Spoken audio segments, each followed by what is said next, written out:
Les gars, on est bloqué à l'hôtel. On ne peut pas bouger d'ici.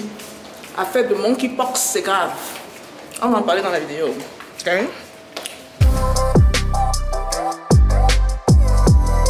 Apparemment, c'est chaud. Le monkeypox est partout. Les Congolais sont en train de mourir, de tomber comme des mouches. Je tiens ici à mentionner que je filme bien sûr du Congo. Congo-Kinshasa. La réalité, c'est que, franchement, je ne comprends pas pourquoi les médias occidentaux s'affolent autant.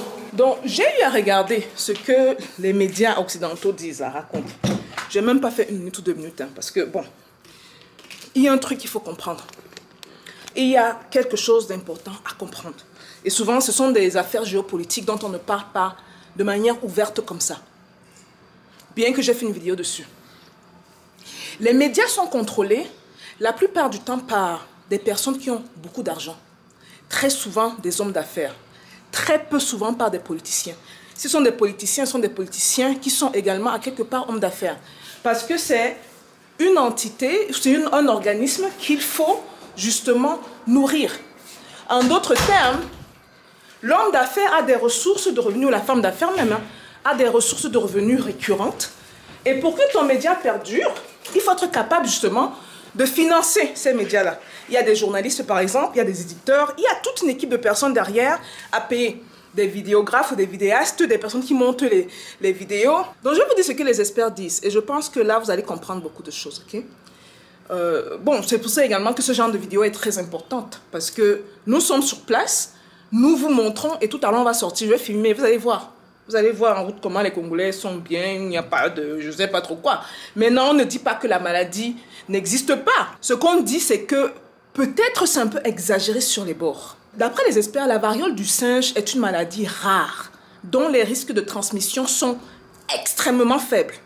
Il y a même des maladies qu'on retrouve du côté de l'Occident qui sont pires que ça. Je vous prends un exemple très simple. D'après les statistiques d'un de ces médias-là, depuis 2022, on aurait recensé environ 40 000 patients. Et la plupart de ces patients ont été recensés du côté de l'Afrique centrale. Donc là où je suis présentement, on parle du Congo, où je suis, on va parler du Cameroun, on va parler de l'Angola, peut-être un peu de la RCA, en Afrique centrale. Sur ces 40 000 personnes-là, on a enregistré à peu près 1450 personnes qui sont mortes. Donc on parle d'un taux de 3,56% de morts. Maintenant, je ne néglige pas ce taux, s'il vous plaît, parce que je sais qu'il y aura certains qui vont venir prendre les données et on va essayer de twister. On ne néglige pas ce taux. Mais ce qu'on dit là présentement, c'est que la nouvelle a pris une telle ampleur qu'on commence à se demander qu'est-ce qui se passe. Surtout quand on se rend compte que c'est tourné vers l'Afrique. Pour certaines raisons, je ne sais pas. Quand il s'agit des problèmes de l'Afrique, tous les médias sont dessus. Hein. Là, il faut sauver les Africains. Oh, les pauvres Africains ont besoin d'être sauvés. Sauvés maintenant avec quoi? Oh, je ne sais pas. Bon, ce qui est sûr, c'est que on dit présentement qu'il n'y a pas de remède pour la variole du singe.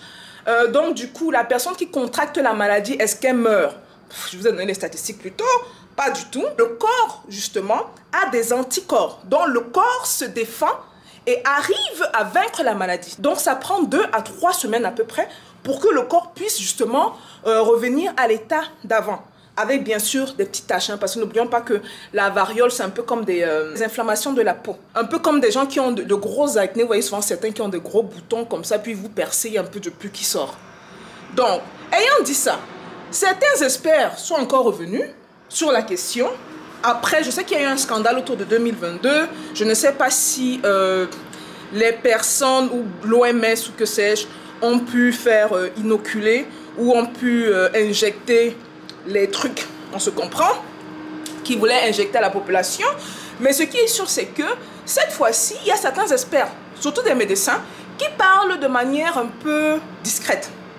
Je suis sûr qu'il y a d'autres qui vont se lever pour dire, n'exagérons pas. Si c'est qu'on a 3% de morts, pourquoi justement injecter des vaccins à des gens qui sont susceptibles de ne pas mourir et de guérir par eux-mêmes?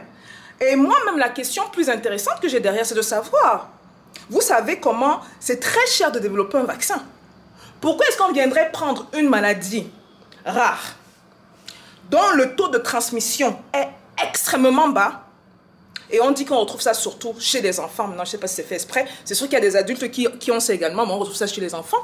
Mais dont le taux est extrêmement bas. Pourquoi est-ce que on viendrait s'occuper d'une telle maladie et est-ce qu'on créerait des vaccins? C'est quoi? Bon, je ne veux pas non plus entrer dans, on dit en anglais, une théorie de conspiration, hein? Conspiracy theory, c'est pas le but. Mais c'est juste qu'on essaye de faire tourner les ménages. Est-ce qu'avec toutes les maladies existantes qu'on a présentement, on ne ferait pas mieux de se concentrer dessus? Par exemple, les maladies cardiovasculaires, les maladies telles que l'Alzheimer, beaucoup de cas de cancer qu'on a du côté des États-Unis. Pourquoi est-ce que, bizarrement, le sort des Africains, qui sont justement d'un pays très stratégique, pourquoi est-ce qu'on se soucierait de ça? Je viens ici rappeler à beaucoup que la population du Congo, on vous parle de plus de 150 millions d'habitants. Tout à l'heure, je vous ai dit que depuis 2022, on a recensé 40 000 cas en Afrique centrale, incluant le Congo. Maintenant, si on doit prendre toutes les populations de ces pays-là, on dépasse le 200 millions. Donc 200 millions d'habitants, on recense 40 000 cas. Et subitement, c'est devenu un cas planétaire. On doit en faire des vaccins. On doit se poser les bonnes questions, les gars, ok? Est-ce que je suis bloqué à l'hôtel Health? Non, on est en train de sortir. Et je vais en profiter pour vous montrer les images des Congolais dans la rue qui ne sont pas affolés, ou qui n'ont pas la maladie, ou qui ne meurent pas. Que sais-je? Il ne faut pas exagérer non plus, s'il vous plaît, soyons sérieux. Et moi, j'aime bien beaucoup rappeler à ces médias qui se font piloter que les Africains ont un cerveau. Et on se sert de ce cerveau-là. Nous sommes là pour garder la population éveillée. Quant à vous, dites-moi ce que vous pensez. Variole du singe, est-ce que les médias n'exagèrent pas un peu trop? Est-ce que justement l'option de cocoriser là, est-ce que c'est une option viable? Est-ce que justement on ne devrait pas regarder d'autres possibilités? Est-ce que ça vaut la peine justement d'injecter dans le corps des êtres humains, on ne sait même pas ce qu'on injecte dans leur corps, peut-être d'autres maladies, afin de les sauver d'une mort qui n'auront même pas, n'oubliez pas, on a vraiment autour de 3-4% de morts. Est-ce que ça vaut la peine? Bon, je vous attends dans les commentaires, on se voit à la prochaine vidéo, ok? Peace.